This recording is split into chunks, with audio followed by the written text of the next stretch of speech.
mar haddii labadii shirgudoonka u tartamayba isku deegaan ka soo jeedaan inaad u kala talisan sama ana wariya waa ninka adeer golaha saacad bixinay kaayagu cod ma bixinayo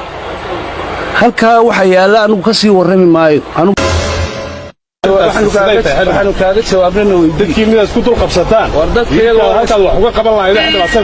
dadkayaga waa la isku dab qabsamayaa dumbuluqday ka bilaabantay in halka ninkii Soomaaliland diiday halka xabad lagaga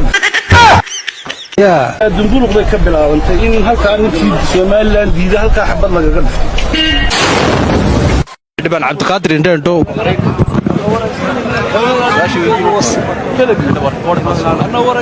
yaa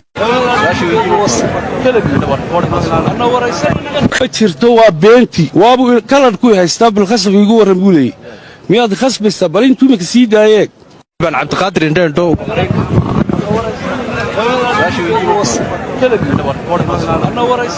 waxaan ku yiri hooyada iyo weydiintaadaba wasa naga markii dambe kamaradna anigu in kaan kugu dhacday